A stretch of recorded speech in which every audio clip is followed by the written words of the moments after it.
The modern business corporation was once considered a legal entity that originated as a government chartered institution used to effect specific public functions. Initially, the common corporation was provided a narrow legal mandate which allowed for limited influence over social priority. However, the corporate agenda has risen to imperialistic heights beyond public reach. Today, a corporation is afforded most legal rights of an actual human being. It can buy and sell property, sue and be sued, receive government tax breaks, and government fines. One might ask, what has humanity created with this mechanism? And I would have to respond by saying an uncontrollable killer, acting without conscious and moral fortitude. It is not unlike the shark, a perfect destroyer designed for one primary purpose, and that is doing whatever is necessary to earn profit. Hello everyone, my name is James McDonald, and as a resident consumer of this great nation and in larger part Mother Earth, I feel a humble obligation to protect her and her inhabitants from ubiquitous danger. Certainly there are things beyond your and my control, like meteor showers or volcanic eruptions and other things of this nature. But for the dangers we can control, the dangers I'm going to discuss with you all today, I hope to provide a new perspective on how we view the assailants of these so-called dangers. Of course, the culprits for whom I speak are undoubtedly corporations. As humans, we should all be concerned for our personal safety and the safekeeping of our home. We need not only express our concern through our rhetoric, but more importantly in our actions.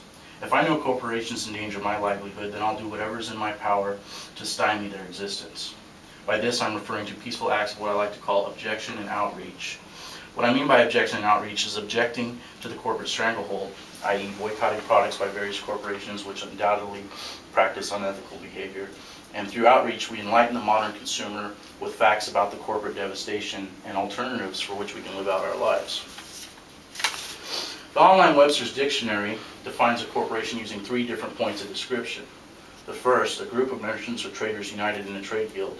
The second, a body formed and authorized by law to act as a single person, although constituted by one or more persons and legally endowed with various rights and duties, including the capacity of succession. And last, an association of employers and employees in a basic industry or of members of a profession organized as an organ of political representation in a cooperative state. Today I'll be focusing on the latter of the 2 descriptions because I feel these types of corporations are the most destructive to our existence. In the next few minutes I will discuss how the corporation is responsible for the impending downfall of our civilization, and I'll first discuss the adverse effects they have on human beings directly. Second, I'll discuss the adverse effects they pose on our environment as a whole. And lastly, I want to provide you all with some tips on objection and outreach to the corporate stranglehold. First, let's look at the adverse effects corporations have on human beings directly. Nike, like many corporations worldwide, uses developing third world countries to produce their merchandise. The employees, in many cases children, are suffering under brutal working conditions, exposed to extreme temperatures, toxic materials, and poor health standards. Nike exploits these individuals by paying them only 8 cents per every pair of shoes that he or she produces. World-renowned director Michael Moore, credited for such films as Bowling for Columbine and Fahrenheit 9/11, traveled to Beaverton, Oregon to sit down with Nike CEO and chairperson Phil Knight. When he asked Phil Knight of the conditions of his factory in Indonesia, he was taken aback by the response. "I've never been to Indonesia," was Knight's response, and Moore decides to capitalize on this newly discovered opportunity by inviting Mr. Knight to accompany him on a first-class trip to Indonesia to take a look at the deplorable conditions of his factory. However, in a petulant attempt at distracting Moore from his proposal, Knight offers an alternative. "Would you care to accompany me to a tennis match in Australia?" Moore rests his case. The indigent people of the third world are regarded as nothing more than cheap labor contributing to the ultimate corporate goal, maximizing profit. Hopeless nations around the world welcome the corporation to their land as opportunity seekers. They unwittingly view relief in the form of a small producing factory. Before we had nothing, now we have the necessary wages to buy basic food supplies needed to survive. According to the film The Corporation by Mark Akbar, this is a shared sentiment amongst the desperate people. Also in accordance is, however, the corporation's exploitation of disenfranchised populations in undeveloped parts of the world. The moment the public is no longer desperate and the workforce begins demanding change, the corporation will close the factories in that area, laying off thousands of workers. The corporation knows it can prey on another hopeless and unsuspecting population.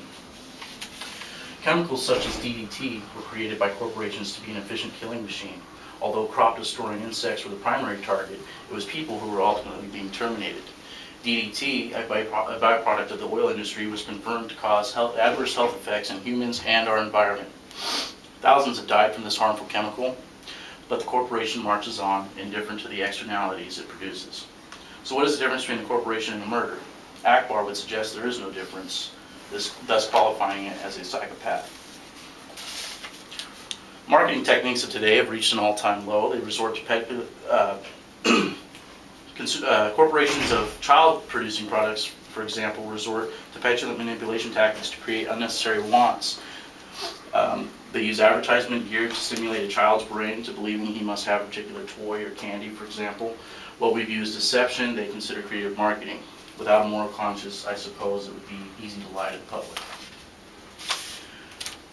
The last thing I want to bring up as far as the adverse effects that corporations pose to humans is a chemical known as Proizilac, which was developed by a pharmaceutical corporation.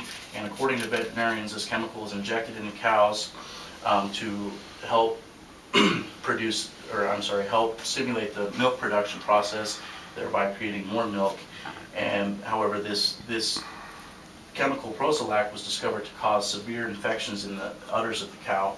And not only was the side effect very painful to the cow, but it was shown to have very adverse effects on the consumer who purchased the milk. Due to the infection of the udders that was caused by this chemical, it contaminated the milk supply, and there was reported over 1,000 deaths in 2005 related to this chemical through dairy consumption. The dairy industry, however, is unremorseful to this effects and their products pose on our society, and they continue to practice these unethical and socially dangerous procedures. So second, let's look at the adverse effects that corporations pose on the environment. Every ecosystem on Earth is in decline due to corporate externalities. Waterways around the world are flooded with toxic waste because of the corporation's indifference to social norms and blatant disrespect for the law.